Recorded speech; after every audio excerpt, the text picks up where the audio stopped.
You'll go back to your parents' house now that my son has died, right? We'll live here because it would be sad if this house was empty. There's no need to worry.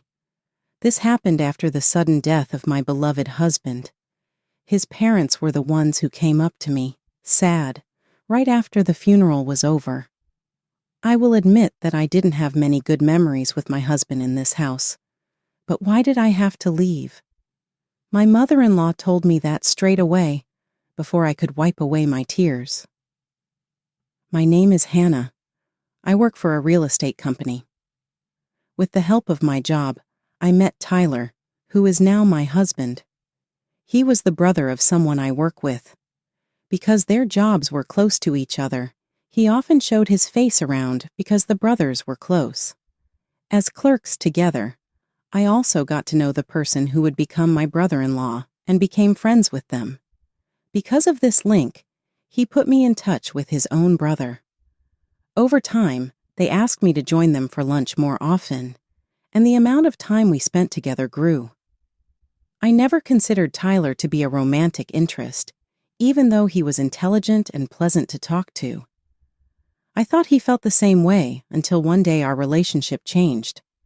No one from my group could make it to the restaurant where we had planned to meet because of an emergency. But canceling the appointment seemed like a waste of time, so we spent time together, just the two of us. I learned later that Tyler had asked for everything to be planned ahead of time. My sister-in-law's boyfriend planned it so that just the two of us would be there. Our conversation went easily because the food was so good. Soon, we were talking about our pasts and our thoughts, which quickly made us closer. I liked his warm smile more as I got to know him better. The way we felt about each other changed after that day. We got married very quickly. This wonderful thing might not have happened without my brother-in-law. I was very thankful to him for that and everything that was going to happen in the future. It was finally time to meet my in-laws for the first time.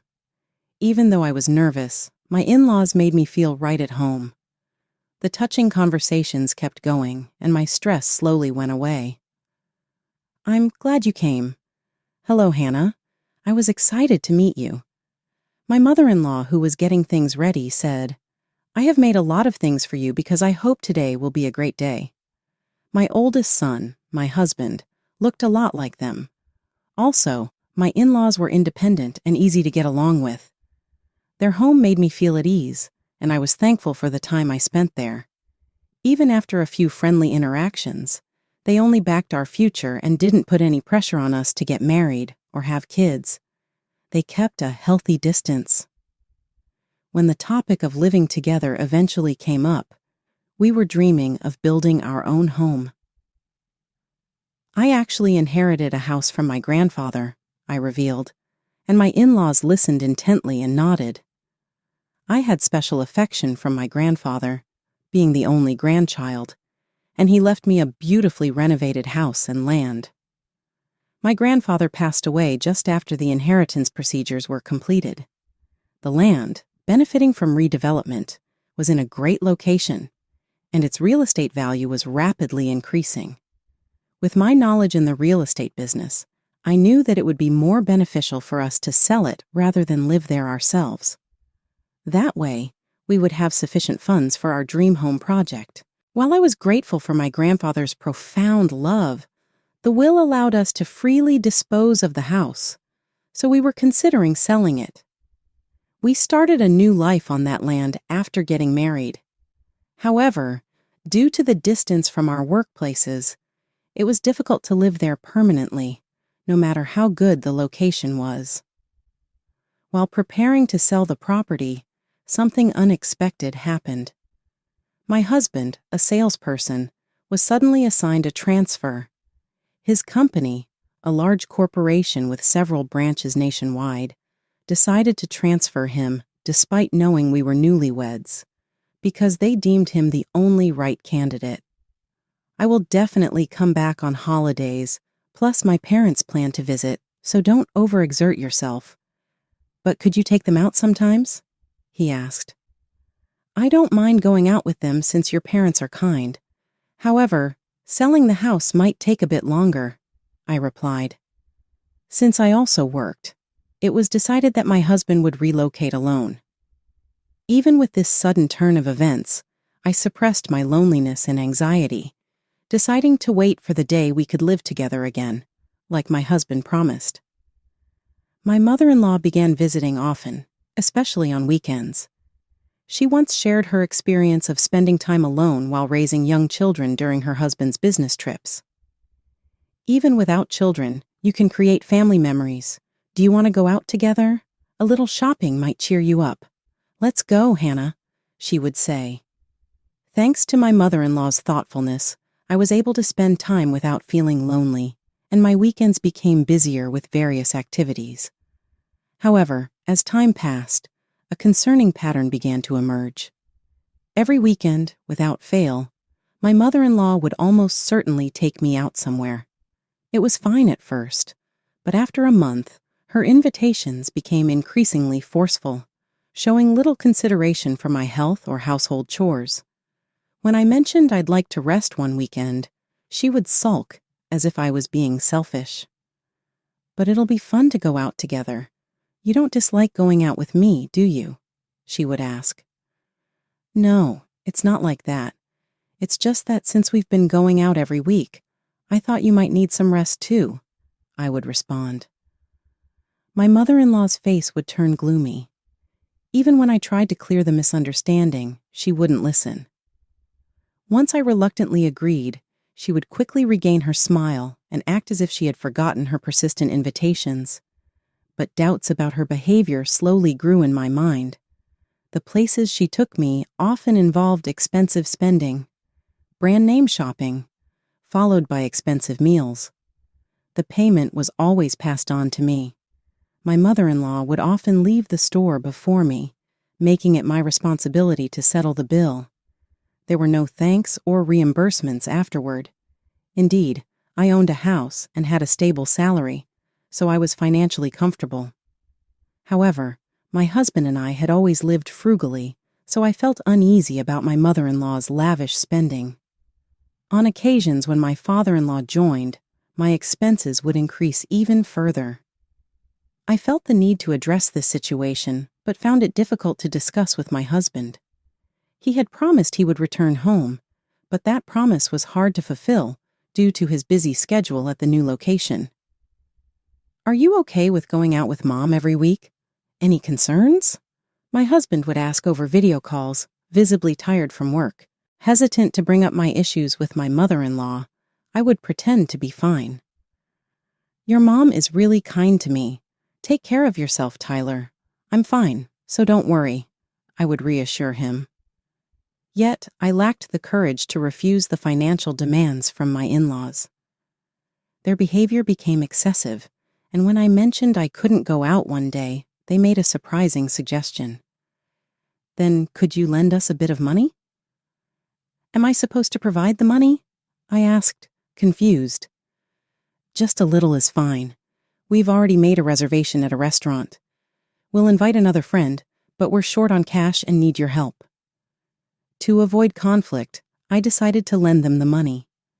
I took out the money and gave it to them, but never mentioned their request in front of my husband. Maybe you should talk to Tyler about it, I casually suggested to my mother-in-law, only to be shocked by her response. It would be embarrassing to talk to Tyler about such things. They felt ashamed to ask their eldest son, but had no qualms about asking me. Resigned, I accepted my mother-in-law's demands, and financially supporting them became seemingly normal. The money I gave them as an allowance at least stopped her from forcing me to go out.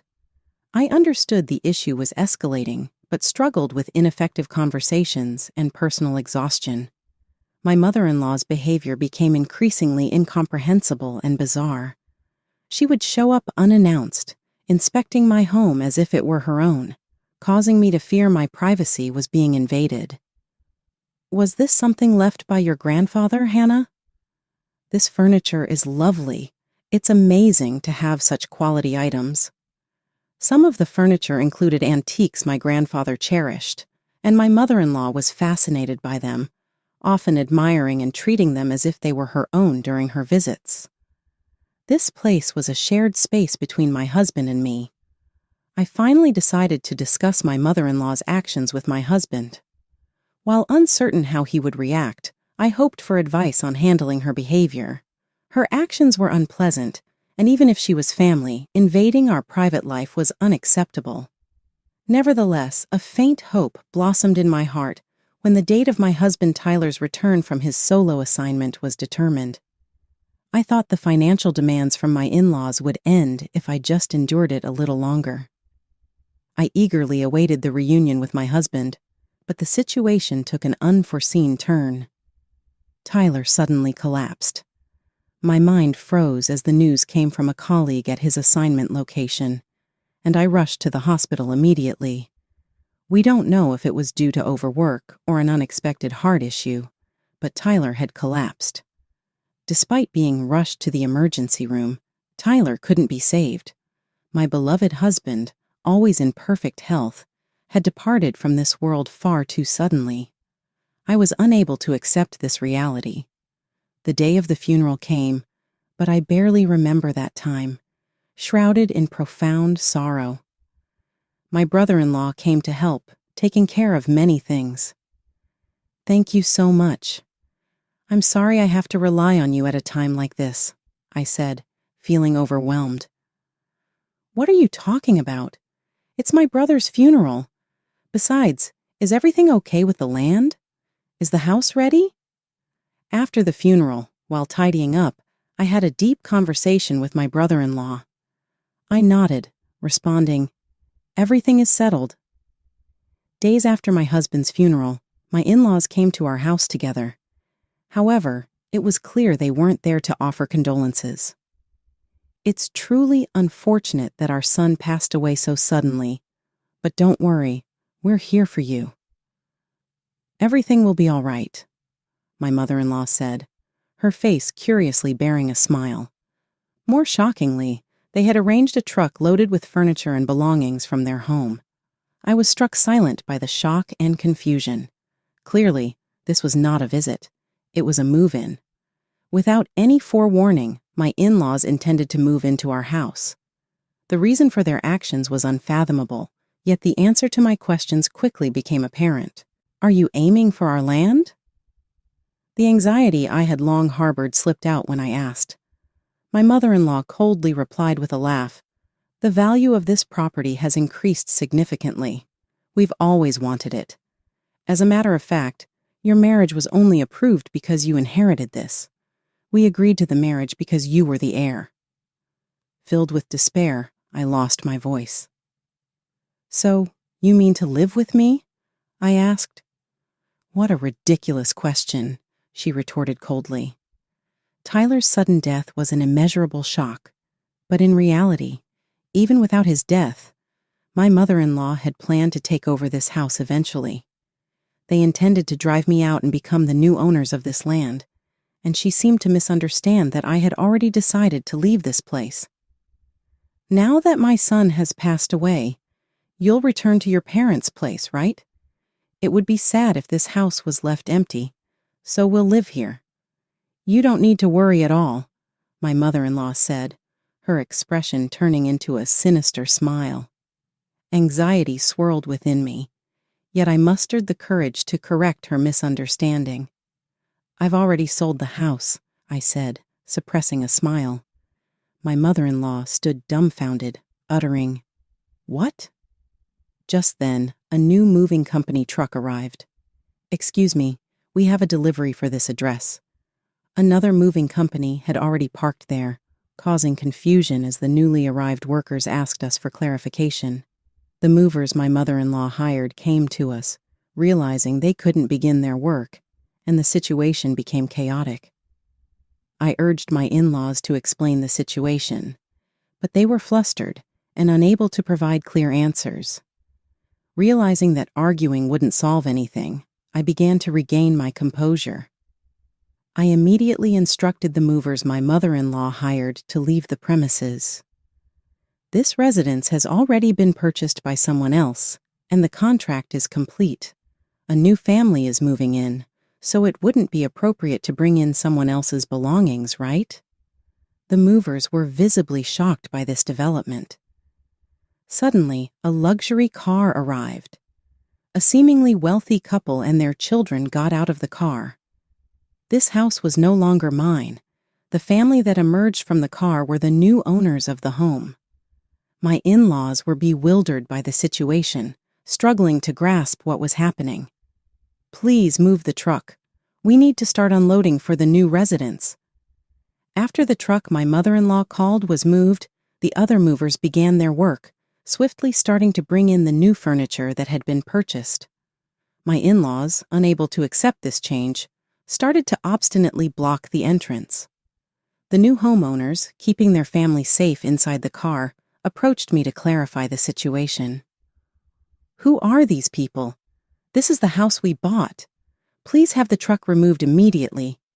Surprised by my in-laws' unexpected visit, I apologized and tried to calm the situation down. However, my in-laws were adamant, forcefully trying to enter the house. The interior of the house had completely changed from what they remembered. All the furniture we used was gone. My mother-in-law was shocked by the scene, becoming agitated and causing a commotion. "What is the meaning of this? The house is empty. Even the antique furniture and lights that I cherished are all gone. Explain this exclamation mark." She was furious, unable to comprehend the current situation. The silence was suddenly broken by the new owner's angry shout, "I'll call the police!" That outcry acted like a start signal, prompting my father-in-law to hurriedly pull my mother-in-law away and leave the scene quickly. After a short while, my mother-in-law, who had been agitated by the events, gradually regained her composure. Meanwhile, I expressed my apologies to the new residents, feeling a strong sense of responsibility to ensure such troubles wouldn't recur in the future. I had the new residents record detailed information about my in-laws, including their contact details and names, managing to diffuse the situation at that moment. I felt a profound sense of exhaustion throughout my body, but it wasn't over yet. I went to my in-laws to explain calmly that our move had already been completed. Just before my husband had passed away, we planned to sell this house from the beginning, along with the land, so everything is proceeding as scheduled. I told them this plan had been on hold temporarily due to my husband's transfer, but ultimately, everything progressed smoothly. Behind the smooth transition was a crucial factor: my brother-in-law. Struggling with the never-ending financial demands from my in-laws and not wanting to burden my husband with worries, my brother-in-law became a savior to me. He had long been troubled by the poor relationship with his parents and had told me to consult him any time if I had any issues. With that information, my brother-in-law actively intervened in our problems. Following his advice, I concluded that selling the land early was the best strategy to avoid losing the property to my in-laws, even though it was a valuable inheritance from my grandfather. Determined to maintain the peaceful relationship built between my husband and my in-laws, I promised my brother-in-law to keep it a secret, ensuring peace within the family. With great courage, I opened up and shared all the events with him. Upon hearing this, my brother-in-law's expression turned to anger, showing his strong resentment toward his parents. My brother-in-law, who worked at the same place as me, was aware of the schemes his parents had been plotting and disclosed the truth to me. He passionately explained that Tyler, his brother, was the most important family member to him in the world, and as Tyler's wife, I was also an invaluable part of his family. My parents are either planning to live in that house themselves or waiting for a convenient opportunity to evict you and Tyler and eventually take over the property, he told me with a serious tone to his voice. According to my brother-in-law, my in-laws were extravagant, lacked common sense, were overly concerned with appearances, and wouldn't hesitate to use any means to achieve their goals. Regarding my mother-in-law, she was notably self-centered, lacking in compassion, and her behavior often disregarded others. While she always acted politely in public, her true nature was selfish, and she couldn't be described as genuine. Newly learning about the true sides and everyday behavior of my in-laws from my brother-in-law was incredibly shocking for me. They always put on a good front in front of Tyler, the family's eldest son, so my husband was completely unaware of their characteristics or plans. My brother-in-law strongly advised that we quickly put the house on the market and sell it to prevent losing it due to my in-laws' scheme. Convinced by his persuasion, we recognized the importance of selling the house and decided to proceed with the sale promptly, even if it meant parting with a valuable property inherited from my beloved grandfather. If it became a barrier for our relationship as a couple, it was a decision made prioritizing family harmony. I strongly wished to avoid leaving a source of discord for the future, especially due to the property's value. This decision was by no means arbitrary. My husband and I had discussed this matter extensively while he was still alive, and he fully agreed with it. He understood my predicament of not being able to consult anyone, and upon learning about his parents' actions, he firmly stated that he could never condone their behavior. He told me, "I'm sorry for not realizing this, Hannah. If you're okay with it, let's sell the house before my parents can do anything. I'm really sorry to let go of the precious house inherited from your grandfather." "No, if it prevents future problems, I believe my grandfather would support this decision," I responded. My decision was not to prioritize the relationship with my in-laws, but to protect the future my husband and I were supposed to have together. Throughout the selling process, my brother-in-law, who was well-versed in real estate, spared no effort in finding the most suitable buyer. My tasks were to find a new residence and move as soon as possible, ensuring that my in-laws wouldn't notice while maintaining my usual daily life. The house, slightly worn from our use, was almost as good as new, which we considered when setting the price. As a result, an appropriate buyer appeared surprisingly quickly, and the process progressed smoothly. The family that just arrived became the new owners of the house. Our original plan was to eagerly await Tyler's return, but fate forced a change in plans. Tyler was also pleased with the sale of the house, and that was my only consolation. The way the movers moved the furniture in so quickly was like a precision machine in action. Meanwhile, my in-laws, forced to leave the property, watched the moving scene in astonishment.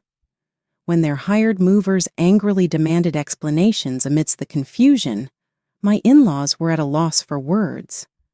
For the movers, it was an incomprehensible situation of overlapping moving tasks, declaring it a contractual violation and confronting my in-laws, who failed to provide a proper explanation. Eventually, the furniture was returned to the original place, but the unexpected situation incurred additional charges. Seemingly grasping the situation, my mother-in-law approached me, pleading in a trembling voice. "Considering the home was my Ellison's wife's inheritance, it should also belong to us. No, this situation is absurd." However, her futile attempts and excuses had no impact on me. I completely ignored their arguments and decided to leave with my belongings. The property now belonged to the new family, and I had no obligation or right to answer any further.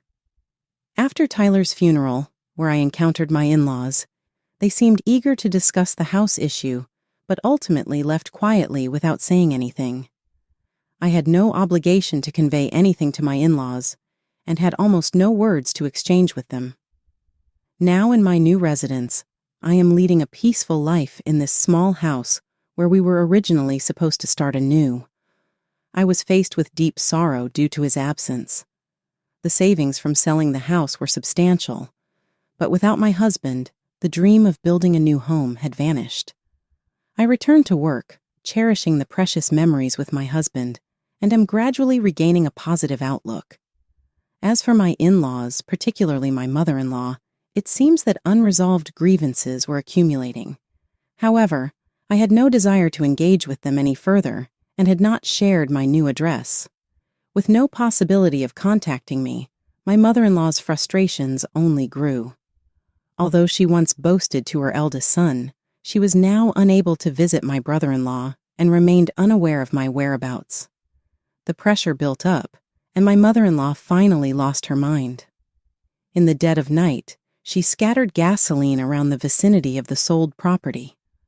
Fortunately, a local resident who happened to pass by became suspicious and immediately stopped her, preventing anything major from happening.